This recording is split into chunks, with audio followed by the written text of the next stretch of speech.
49ers made multiple blockbuster trades at the deadline they went and got.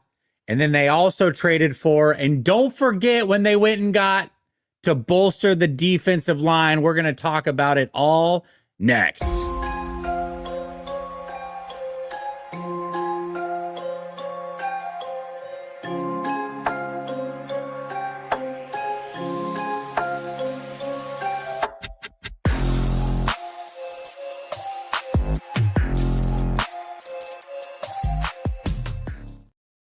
All right, welcome back to Last Second Sports. We are giving you our take down to the last second, and it's Tuesday, which means I got my guy So Real Sunil in the building. What's up, Sunil?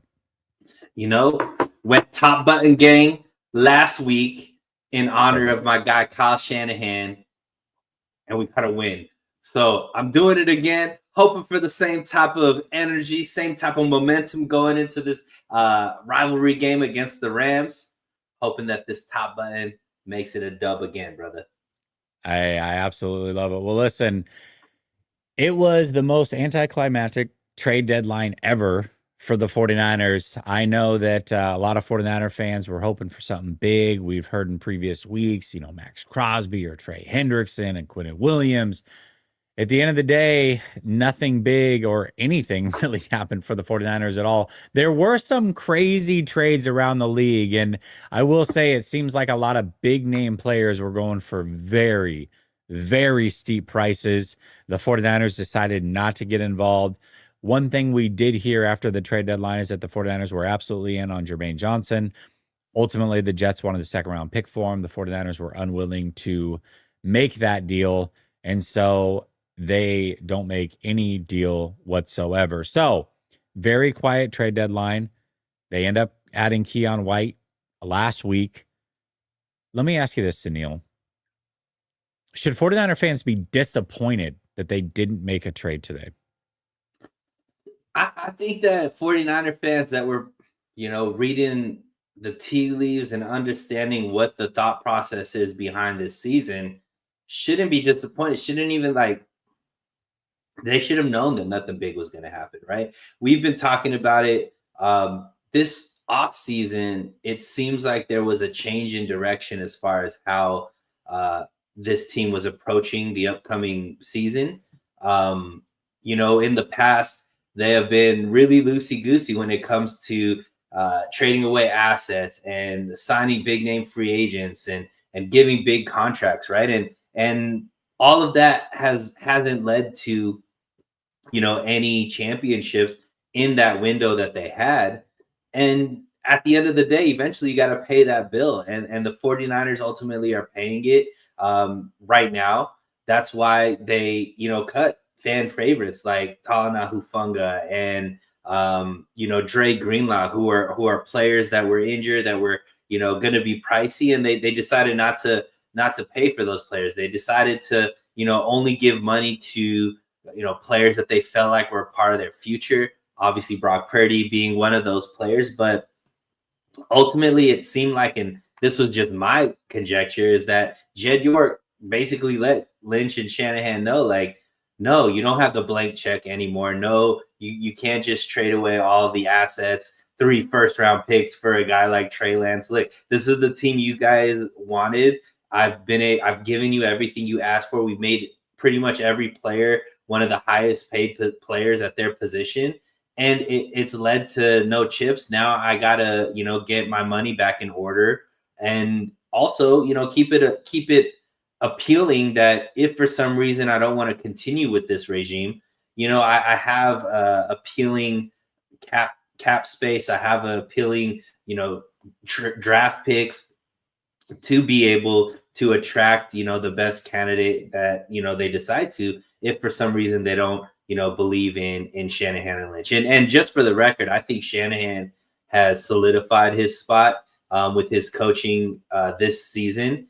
But, with John Lynch, I don't think he has free reign like he may have had in past years, which is why there are no splashes. So for me, I think this was more expected than them making a big trade. Honestly, Jesse. Do you think, let me ask you this then. Do you think that because John Lynch talked like they were going to try to do something. And there were a lot of rumors that they were going to try to do something.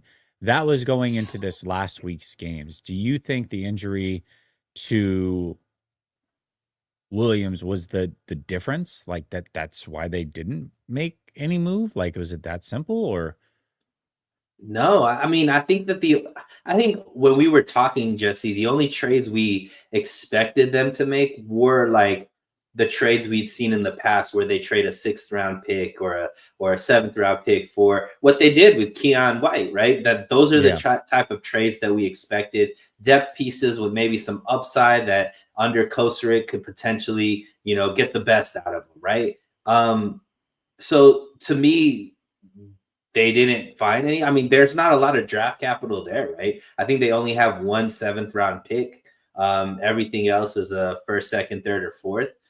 So I don't think they were willing to give any higher picks for rentals, right? That's something that they've been willing to do in the past. Even though their record shows them extremely competitive, I don't think this is the same type of confidence behind this team that, hey, we can mortgage the future or we could take a 1-year rental to make a run. I don't think they feel like they're one player away or a couple players away from really being in that upper echelon in the NFC. So I think they're just like, hey, we're outplaying where maybe our expectations would be with the type of injuries we have. Let's continue to do it for as long as we want, but we're not going to get overexcited about where we're at and affect 2026 and 2027 for trying to go quote unquote all in on 2025.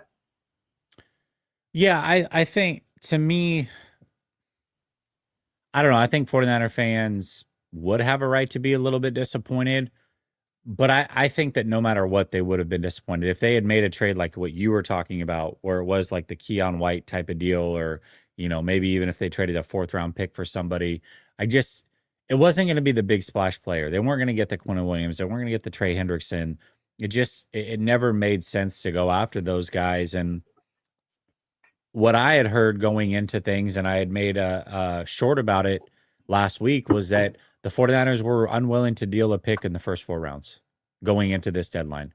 And then I also said in that video that to me, what's happening is when you hear names like Quinnen Williams or Crosby or Trey Hendrickson, this is John Lynch reaching back into his broadcasting days, reaching out to people he knows in the media, feeding them things so that they get the word out, and it pacifies 49er fans. This is no different to me than when the story came out and it was like, oh, well, they tried to get Jimmy Garoppolo, and when the Pats said no, he asked about Tom Brady.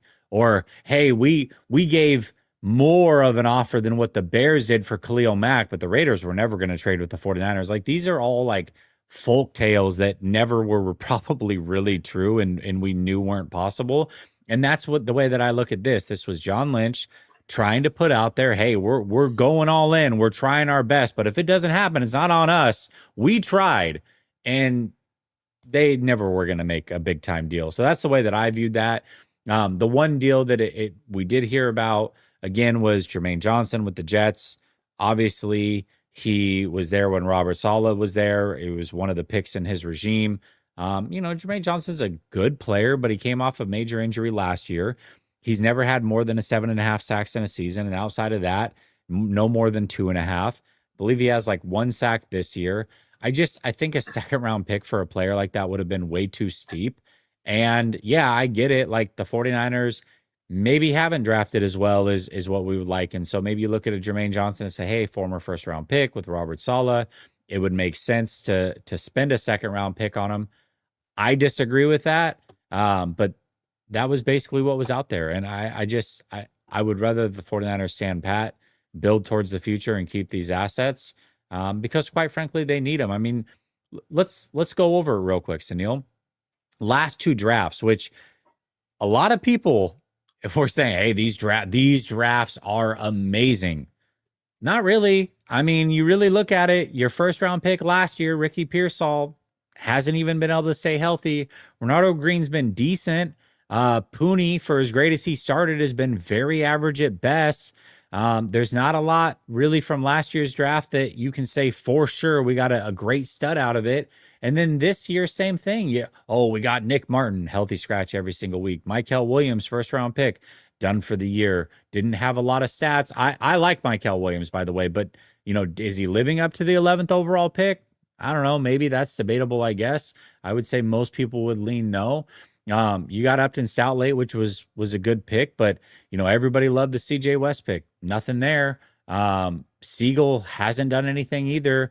You have Jordan James is a ghost for all I know. So these draft classes haven't been the best. So I understand the argument of like, hey, we're not making great picks with these guys, so trade them and get whatever you want. But also, you need to take as many lottery picks as you can get, because sometimes you do get the Fred Warners or the Kittles or the Dre Greenlaws or what have you. So I don't know, man. I can make an argument for both. I just don't think the blockbuster trade was ever there to be had. Yeah, I mean, look, if the midseason, if at the trade deadline they made the Bryce Huff trade, would people be excited about that? I think the answer would be yes, Jesse, right? So like it's not that the team hasn't traded, it's just they didn't do it at the trade deadline, right? And Bryce Huff should be coming back, and he has, played somewhat decent, right? He hasn't been the worst player that the 49ers have taken a swing on. Let's just put it that way. And look, I'm not even ready to just beat up these last two draft classes because you're the person that says you can't really judge a draft class till 3 years in. So I mean, I think that right now it's a lot of doom and gloom from some of the 49er base as far as like this team can't do anything right. Well, look, this team's 6-3. Right. So with all of these injuries, with their best players going down, and they're still able to do it without their, all pro level players and starting quarterback and all of this thing. So for as bad as people say, maybe this organization is run and the drafting and all this kind of stuff, they still somehow figured it out. Right. So they've always been competitive and one of the class of the NFC during this regime. So I think that the sky isn't falling, but I also think you don't go into a grocery store when you're starving, right? Because if you do that, you're going to end up getting way too much and regret maybe making some purchases because you were leading with your stomach and not, with, necessarily your brain. And I think that the 49ers showed a lot of restraint in not overpaying for players and realizing that, look, it's not worth not having those draft picks, because a lot of the people that are sitting here and criticizing, saying that, why not make these draft picks for or trade these draft picks, and try to make a run this year. If the run doesn't happen, Jesse, which I think most people that are rational are like, this isn't a Super Bowl caliber team, even with a Quinnen Williams or whomever, insert whatever big name that got traded that the 49ers didn't get. Then when it comes time for the draft in 2026, there's going to be the same people that are complaining. This is why you can't ever develop the offensive line. This is why you can't ever get younger, because you always trade your draft picks and never, it's you're damned if you can't, you damned if you do, damned if you don't, right? With these type of critics. For me, I look at the 49ers. I think they had a cohesive plan this offseason.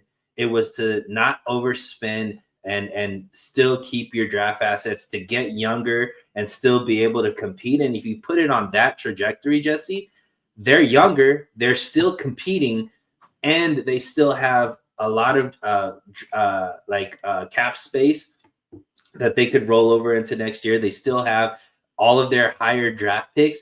To me, that's already showing that the plan is working. Unfortunately, there's a fan base, and I can't say that they're wrong. Like, if you're not winning the Super Bowl, it's a failed season. Sure, well, this is going to be a failed season, but for me, it's progress towards actually getting to the Super Bowl caliber team, because to get to that point, you need to develop young players. You need to keep replenishing with draft picks. And then when you have that, foundation, then you could go make the swing for that missing piece in that trade deadline or in that offseason. And I just don't think the 49ers are that close to where it made sense to do that right now. Yeah, and I agree with you. I was just trying to like lay out both sides of the argument as far as, why you would want to trade versus why you wouldn't. Obviously you got to give these guys 3 years. It's funny because I think like going into this year, most people thought that last draft class was solidified as like this amazing one.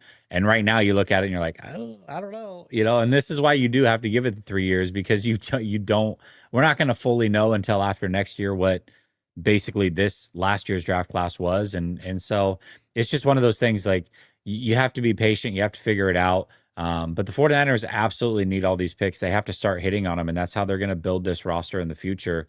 It's not going to be by getting, and this is where I disagree. Like Johnny says, they should have given a first round pick for Trey Hendrickson. He's worth it. No, he's not. Not for this team. And especially because he's 31 years old. He's going to be 32 next year. You don't have him under contract. So to just drop a first round pick on a rental or a player that you got to pay big time money that's 32 years old and is already dealing with some injuries, to me, it wouldn't have at all been worth it to go get a Trey Hendrickson. No. If he was worth it, then somebody would have made the trade. And from what I hear, the Lions were in on him, but they weren't in on him for a first round pick. And so ultimately, that's why he didn't go anywhere, in my opinion. Yeah. I mean, do you think they should have gone after a Trey Hendrickson for a first? No way. I mean, I think that would have been malpractice. I think that would have appeased the fan base, Jesse. That isn't the smart move. That isn't the prudent move, and that doesn't change the trajectory of your team. That's still a move that is a year or 2 years down the line, because Trey Hendrickson doesn't make your defense dominant until Nick Bosa comes back, right? So like just Hendrickson on his own, I don't think moves the needle for this defense and takes them to like a bona fide Super Bowl contender. There's still a lot of holes, and I think that ultimately they got to develop, they got to draft, develop, and then get to that foundation once again, which I don't know if they're that far away, Jesse. Like if some of these picks that we mentioned do pan out, then they're not that far away. I mean, they're still competing. They still have, I think, one of the better coaches in the league, and they're still one of the better rosters when healthy. The problem is right now they just always are decimated with injuries. I like that you put this comment up too. Oh, this one here, the offensive line. Yeah. Yeah. You can't use made up scenarios. Why do you like this comment so much? Well, I mean, I think that ultimately the 49ers haven't used enough first round, second round picks on the offensive line, but I think also people act like they've never done it, which is not accurate, right? McGlinchey was a first round pick. He was a starter for however many years, obviously not the best, right? Which is why they let him go. They didn't want to pay for him, but he's still a starting right tackle. They made the trade to get Trent Williams, which obviously is the best left tackle in the game. They used a second round pick on a left guard. He didn't pan out. So it's not that they don't put in assets. I guess they haven't hit, which obviously is something that definitely is fair criticism, that they're not hitting on these higher picks.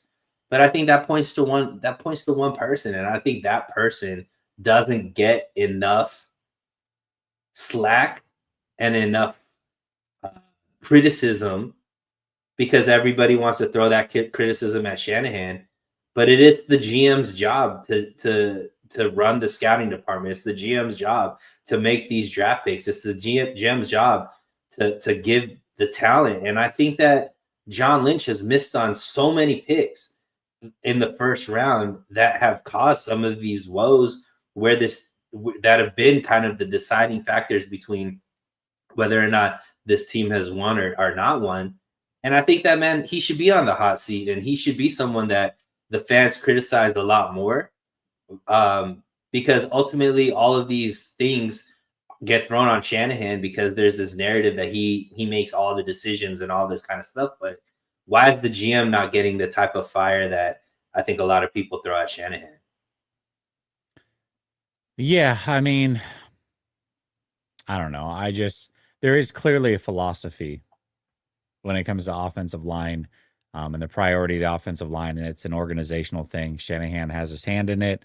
Lynch has his hand in it. And I think that everybody's at fault when it comes to seemingly neglecting this offensive line. They got to dump assets into it, and they got to do next year probably what they did this year with the defensive line, and hopefully that hit rate's high because they're going to need offensive line, especially if Trent Williams retires after this year or they decide to move on from Trent Williams. Then they 100% are going to need to really, really hit on this next year's draft, and they got to go offensive line heavy, in my opinion. We've been saying that for the last 2-3 years, so I I'm know. on the same page with you. Absolutely. All right. Well, let's take 60 seconds, actually less than that, 57 seconds. I'm going to talk about our sponsor of today's show, TickPick. I want to tell you about my friends and the sponsor of today's video, TickPick. TickPick gives you the lowest prices guaranteed, no fees. What you see is what you pay. And the best thing about TickPick isn't even that you're not going to pay any fees. There are no surprises at checkout. All of that is true. But my favorite thing is, and as you see me scrolling through the app here, immediately you get a view of exactly where your seats are at. You know where the field's at. You know what the stadium atmosphere is around you. It is the best buying experience when it comes to tickets out there, guaranteed. And of course, if you use TickPick for the first time, I'm going to give you something special, $20 off of your purchase of $100 or more using promo code HMA. Link is in the description. Check them out. All right. Sponsor of today's show, TickPick. I actually did use TickPick, believe it or not, to buy the Bucks tickets, and that's what you saw me actually doing right then and there. It was phenomenal. It was a great experience, and they are sponsoring today's show. So TickPick appreciates you. Definitely take advantage of that $20. All right. So Neil, this comment right here really grabbed my attention. I want to bring it to your attention as well. LA Gym Dude says, what a slap in the face to veterans like CMC and Trent Williams. And the reason this caught my attention is not because I necessarily fully agree with it, but I do remember Trent Williams being asked about the trade deadline after this last week's games. And he's like, hey, I trust that the front office will go do the right thing and make sure that we're always contenders. They've always done that in the past, and I expect that they'll do the same this year. Well, I don't know if that means he thought they were going to make a trade or he just trusts whatever they do, whether they decide to trade or not make a trade. But either way, they didn't make a trade. Do you think that guys like CMC, Trent, Kittle, what have you, should be disappointed in the 49ers for not making a deal at this deadline? I mean, what's the deal that they're looking at that they wish the team made? Like, I just don't know who that player is. I know, if they were able to pull off something for Minka and Chubb, I think that would have been cool, because I think that fills two voids that I think upgrades for the team. But like, is it worth it if they had to give up like a second and a third round pick? I don't think so. Keep it professional right now, Jesse. Keep it together, my guy. Like, they like the name, man. We're shouting out. We're over here trying to be serious, give our comments. We work really, really hard on pre-production for this show, and you're over here with a little 7th grade joke right now. Can't even keep it together, Jesse. Sorry. TickPick. You're right. Keep it in your pants. But, I forgot. Listen, I forget. That would be a great line. I forgot. You're going full top button today. I've got to match you with the pro. All right. You're right. Let's be professional. No, but I mean, like, I just don't see, like, I think some of the fan base just wants them to make a trade to make a trade. Like, it doesn't make sense to make a trade if, one, that player doesn't move the needle, or two, the assets you have to give for that doesn't make sense. Like I said, I think you can't go into a grocery store hungry, that you end up putting stuff in your cart that you definitely don't need, and that you go home and end up realizing that it wasn't smart to do that. So I think at the end of the day, they probably just didn't find the deal, and they didn't want to overpay. And ultimately, it is what it is. I don't necessarily think that any player that got traded, let's say the biggest names, Quinnen Williams, the Sauce Gardner, if any of those players came to the 49ers, Jesse, are you coming up right now and saying they're the best team in the NFC? No. So it's like, then what's the point? Like, what is this trade? People are mad that they just didn't make a trade. Like, what is the trade? Name the player. Like, what is the player that would have come in and all of a sudden now it changes the trajectory? I don't think there was a player available at the rate that the 49ers were willing to buy at. So I think if Lamar was on the market, okay, go do that, right? Or if like Patrick Mahomes is on the market, cool. But like those are not reality. Like there wasn't a player that changes the trajectory of this year to the point where it's worth now harming 2026 and 2027 as well. It's funny that you bring up Lamar. I remember 3 years ago, I had proposed before they had extended Bosa, 2-3 years ago, whenever that was, that they should trade Bosa, a first-round pick, in either Trey or Brock, because they had them both at that point, for Lamar Jackson, and I got flamed for that take. I think it's a pretty good take now. I'll take that trade for sure. I'd love to have Lamar Jackson right about now. Absolutely. But yeah, I'm going to throw a little surprise at you, because we were talking about some big time trades that went down, or I saw some people in the chat, debating whether the Sauce Gardner trade was a good one or not. The Jets have a lot of picks, all right? Including I think it's 2 first-round picks in this upcoming draft, 3 first-round picks the next year, multiple seconds in each of the drafts.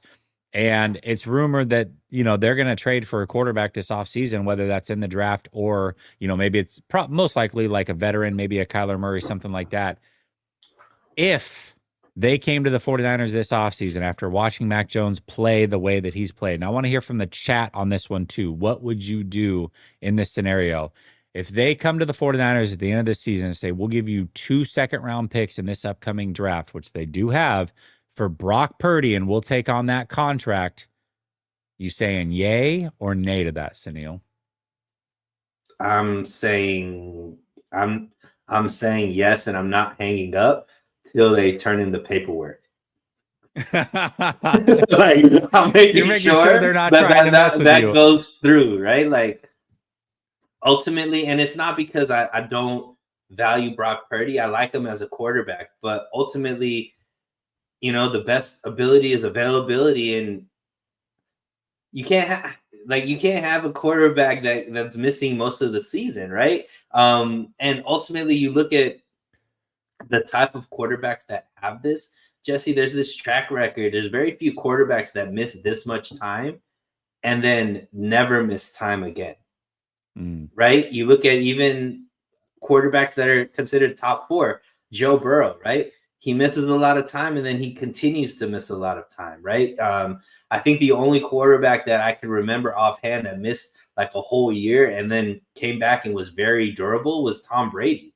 But then he's like the GOAT, right? But every other quarterback that's missed significant time either really slows down, is not good anymore, or they continue to miss significant time. So for me, I think that if that deal is on the board and you could get out from this big contract and you have a guy like Mac Jones under contract that will be cheaper, I think you have to do that for the health of your team. And also, then you have the assets to help, kind of reset that window as far as getting premium talent on the team. What's the lowest you would take for Brock Purdy to move on? I mean, I think the lower pick I'd take, the more of that contract they would have to eat, right? So that would be kind of what the trade-off would be like. But I think a second is like, would you? Yeah, I was gonna say 1 second. Would you do it for 1 second if the Jets came to you with that one? 1 second, and they're eating all that contract. There's like no dead cap? Well, I mean, other than the dead money that you're gonna have to eat no matter what. But yeah, they're taking on the full rest of it. Yeah. Yeah, I mean, I think that the ascension of Mac Jones makes Brock Purdy kind of expendable, right? Like, and ultimately, like, if it's a money thing, and it's like, do we think that this Mac Jones thing is just a flash in the pan, or is this really what we could get out of him with obviously Kyle Shanahan. I mean, when's the last QB we've had here that has won with this level of talent, right? We're talking about 0 number one, receivers, having missing Kittle for most of the season, like probably the worst offensive line that has been under the Shanahan, regime, and still being 6-3 and competing for the top spot in the NFC, Jesse. Like, yeah, you got to give props to Mac Jones, and I'm a guy who believes that Brock Purdy is better than Mac Jones, but ultimately the results speak for themselves. And the one thing that Mac Jones has over Brock Purdy is he's much cheaper. So to me, I'd be willing to do that for sure. Yeah, and I don't think Mac Jones is some sort of savior. I just think that there's a handful of guys that are available all the time that you can go get that can run this offense and make it effective and do it for an inexpensive price. And when Mac Jones's contract is up and he wants to get paid, doing the same thing with him that I would have done with Purdy. See you later. We'll go get somebody else. And we're going to keep doing this until we find the legit quarterback.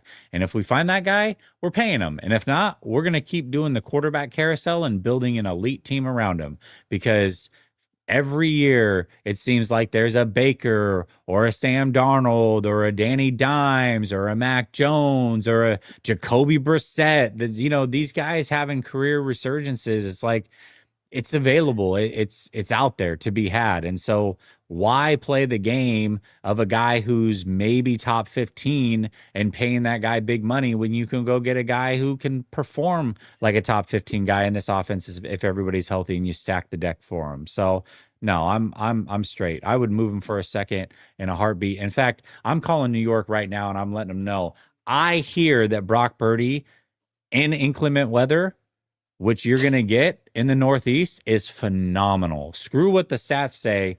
Go watch Brock Purdy in inclement weather. New York Jets, you need to make this deal, all right? Come get Brock Purdy for a second. Please make it happen. And he's really, really, really good on turf. Really, Super really durable. Good on turf. Yeah. To the point that he's named his toe after it. Oh, I like what you did there. That was really good. That was awesome. 808 Niner says, I agree. Lynch was the blame, but we can't use him as a shield for Kyle. I think Kyle is a genius offensive mind, but when is enough? Let's not make it like we've been this dominant team this year. Look, Kyle Shanahan is on pace to become coach of the year. So I don't know what your expectations of what this year should be, based off of what the roster is right now. The fact that we're even thinking about deep playoff runs and we're thinking about being competitive this season is a lot to do with the coach that we have right now. So yeah, I mean, I totally disagree with that. I guess I'm not seeing the point of what you're trying to make. Yeah, I'm not sure either. I mean, I get it. I think it's tough because the expectations are so high, Sunil. Like, especially like when I see a comment like that, I think that that's most likely a 49er fan that's like closer to our age, at least. Mm-hmm. Like somebody who's seen Super Bowls and expects greatness. And that's totally fine. Like I'm with you. You can't have a lifetime contract. It's tough, man. It really is tough. I think that I don't know, because I know that Shanahan's good, but I don't necessarily want a Marvin Lewis situation either, so I don't know. I made it clear that I thought 2 back-to-back not making the playoffs, he should be fired, right? That's always been my stance. And this year, if they didn't make the playoffs, I wouldn't have been like, oh, because of the injuries and all this kind of stuff. I'm like, look, this is the team that you have. This is the staff that you've put together. It is what it is. 2 years back to back, get fired. Andy Reid got fired for that with a lot of success with the Eagles. The Eagles have gone on and won 2 championships since then. That to me is a fireable offense, no matter how much success you've had in the past. The fact that he's got this team winning the way that they're winning, beating the teams that they beat, right? I know you're saying that Seattle isn't the team that they beat isn't the team that they are when. Oh, that's still a 49ers beat quality them. win. That's a quality Yeah, win. It's not the same team, but that's still a quality win in my the opinion. Rams are a quality win. I Very think quality win. Atlanta.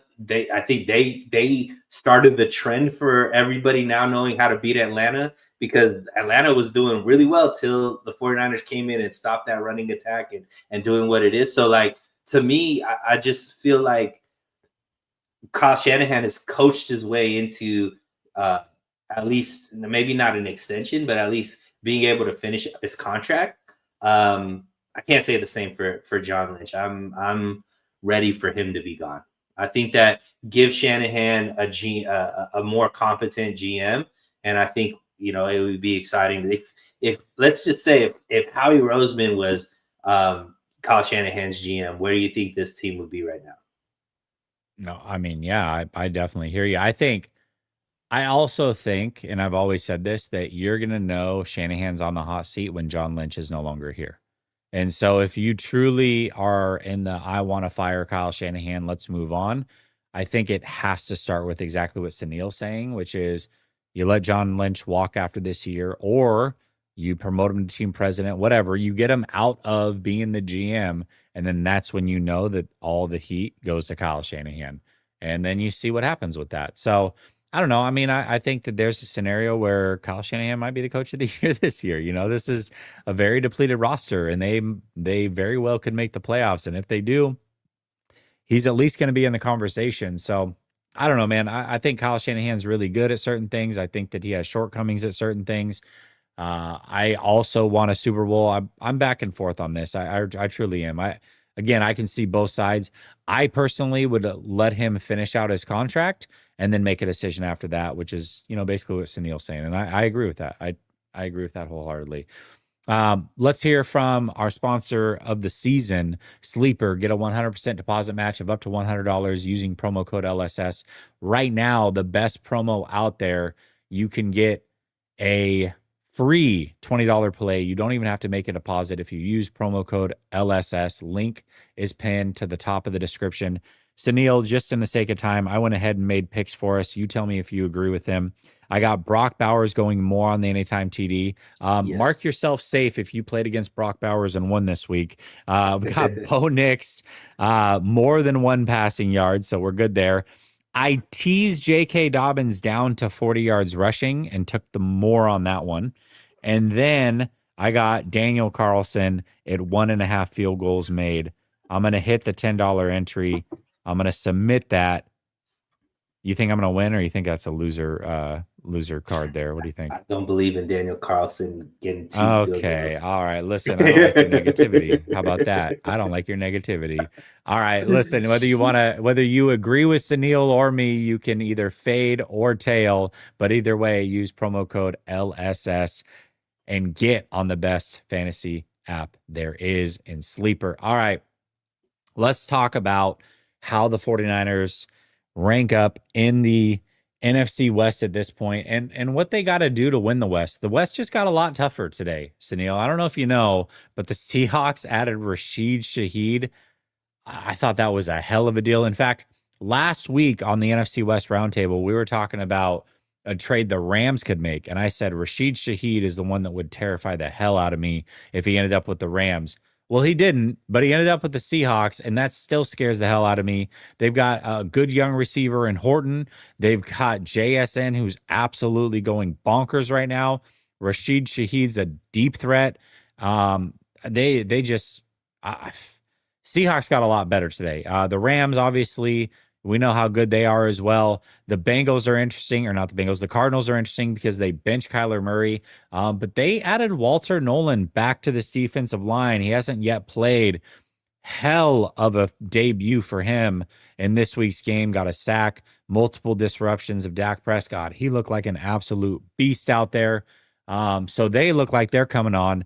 When you look at the 49ers, how they're currently constructed, you look at the NFC West and how it's currently constructed, what can the 49ers do to ensure that they can compete and potentially win the NFC West, in your opinion? Get healthy, right?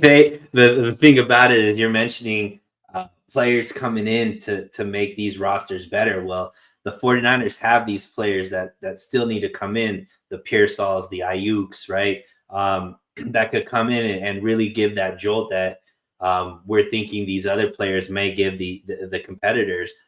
Ultimately, I think that this has to be an offense first team, right? The games that the 49ers have struggled in, they haven't been able to keep the 49ers defense off the field. And I think that's the biggest thing. I know we constantly have this debate over the rushing game and is it, it's CMC washed. To me personally, I think this offensive line has just been terrible and not giving any are not helping CMC out at all. The minute that they give him, open lanes to run in, I think CMC has been taking a lot of advantage of it, and he's still being super productive. But they need to get that running game to, maybe not top 3 like they've been in the past, but at least like middle of the pack. Because if they're able to do that, I think it opens up a lot for Mac Jones in that passing game with the play action and all those things that Shanahan likes to do when that rushing game is going really, really well. And I think that's where they really need to focus. Like the defense, I think, is doing as good of a job as you can ask based off of what they're dealing with the youth and the inexperience and just the lack of top end talent due to injuries. The offense has more of the talent and they need to show that, right? So I think that's the biggest thing. Jesse was like, maybe the defense can't constantly be a defense that holds the other team to under 20 points or under 15 points like they've been able to do in the past. And maybe they're not going to get a whole bunch of turnovers and all that kind of stuff. But this offense does have to be an offense that's consistently scoring over 30 points to be able to compete with some of these other offenses in the NFC. You said something. I don't know if this was a Freudian slip or if you believe that this is the way it's going to work out for at least the near future. You said for Mac Jones at quarterback. Are you believing that Mac Jones is going to be the quarterback again this week and for the foreseeable future, or is that a Freudian slip? I thought that was a fact, right? Okay. All right. I thought that was already kind of a fact that Mac Jones is starting this week, but we'll see. I guess. I mean, I think we would have already kind of had that confidence if Brock Purdy was going to start, but he's supposed to take more snaps. But I do think Mac Jones is the starter this week. Wow. All right. Well, that's a whole topic we can get into. Other than that, listen, I think the good news is this: the 49ers already have half the division games down, and they're 3-0. To me, in order to win the division, they're going to have to find a way to probably win 2 of the final 3. I feel pretty good against the Cardinals, so they just got to find a way to either beat the Seahawks or beat the Rams. That starts with this Sunday right up here. And you're right. I think this team has to be an offensive-led team, certainly. I mean, there's only so much you can do with the injuries they have on defense. Now, good news is Huff's coming back. If Brock Purdy and Ricky Pearsall can come back this week, that would be a major, major boost. At least Pearsall would be a major boost. Kittles seems to be getting healthier week by week. So, the 49ers certainly have a chance here to compete. Things just got a lot harder. And I got to talk about Walter Nolan, man. That was a hell of a debut that he had with the Cardinals. He was the only guy along the defensive line that I really, really wanted over Mykel Williams. I just thought that Walter Nolan was an absolute stud, and it's only one game. I'm not going to victory lap anything after one game. But what I can say is man, the talent is clearly there. And if Walter Nolan can come in and be a game wrecker the way that he was in that game, and all of a sudden you add that to the rest of what they already had along that defensive line, the Cardinals are going to be a tough out. And they've got an offense now that is ran by Jacoby Brissett instead of Kyler Murray that seems to be a hell of a lot more efficient too. Like, I'm more scared of an offense ran by Jacoby Brissett than I am Kyler Murray. Like, Kyler Murray just never lived up to expectation. He doesn't play on time and in rhythm, and I think a lot of that has to do with his height. And Jacoby Brissett's doing his damn thing. So the Cardinals, don't look now, but the Cardinals are an interesting team as well. So the NFC West is super, super tight. I know a week ago when we talked about this, you were pretty confident the 49ers are going to finish second in the NFC West. You still agree with that take, or do you feel like maybe not second anymore? No, I still think that like second makes sense, but it depends. If they win this week, I think they win it. I think they win the NFC. For sure. And For I sure, think that a lot of people are giving this on this Jacoby Brissett better than Kyler Murray train. I want to wait to see what they do next week because every quarterback looks amazing against the Dallas Cowboys. Let's be honest. Russell Wilson looked like he was going to be an MVP when he played, the Dallas Cowboys. So they're not giving much pushback. Let's just put it that way. Every quarterback looks really good against the Cowboys. So to me, I'm still not a buyer on the Arizona Cardinals. They've lost a lot of games that show me that they're not a good team. So I don't think the Cardinals are going to be that much of a threat. Obviously, Seattle and the Rams, I think, are the competition there. We already have wins against them in both of those scenarios. So to me, I think this game is really big. If they could get this win, I think they are in the driver's seat for being the 1 seed and winning the NFC West. No, I think that the 49ers certainly, I mean, I would pick them over the Cardinals. I'm not like trying to prop the Arizona Cardinals like, oh, they're the big bad wolf. But what I am saying, in my opinion, since we've played each one of these teams, they've all gotten slightly better. And I think you could also make the argument that because of injuries, not because of anything the 49ers have done, they've taken a slight step back. And so is that gap closed enough to where all of a sudden they lose the 3 games that they won earlier in the season? I think that remains to be seen. I think a lot of that, to your point, comes down to health because they're going to get some of those guys back. So we'll see. 808 Niner comes in and says, this is Kyle's best coaching job, but this is another year where Kyle has an excuse to hide behind. But if your roster is always hurt, at a certain point, it's not bad luck. And yes, I've seen 3 Super Bowl wins. I knew it, 808. I knew you were an old school fan by the way that you comment. Only guys in our age group or older remember those wins and hold the 49ers accountable to a level that a lot of these youngsters just haven't seen. And I knew it. I knew it. Yeah, and to be completely clear, I'm getting a lot of heat from people on Twitter, which isn't real life, but because I said if the 49ers don't win a Super Bowl this year, I think that, this front office gets blown up. I think John Lynch isn't going to be here. I've also said if they don't make the playoffs this year, that both John Lynch and Kyle Shanahan should be fired. I still do believe that, at the end of this season, I don't think the 49ers win the Super Bowl. I think Kyle Shanahan stays, but I do think John Lynch is gone because I do believe that ultimately you can't just keep making the playoffs and that's enough. You have to win, or even making a Super Bowl and that's enough. You have to win that Super Bowl. And I think ultimately, we're getting to that point where it's like you said, we can't be Marvin Lewis. We can't be Schottenheimer. We got to get over that hump. And I like what you said. I like the way you put it. Once the GM changes, then ultimately it falls on Kyle Shanahan. If we can't get it done, then it's on him. And then you got to move on and get a new coach too. Well, first of all, how dare you say Twitter's not real life? I take everything said on Twitter very personally and real, and I get attacked a lot, and it makes me super sad, Sunil. So I believe it. is I know real life. there's times you've called me crying, and I just had to talk Crying you off that my ledge. eyes out. I know, and I appreciate you for it. All right, listen, I got to get over to the NFC West roundtable. If you guys want more 49ers conversation, NFC West conversation, come tap into the NFC West roundtable. We'll be going strong for about 2 hours talking about this trade deadline, last week's games, these upcoming games. So come check us out. Sunil, as always, brother, thank you so much for joining me. Everybody in the chat, I'll be back with Behind Enemy Lines on Thursday. And until then, much love. Peace.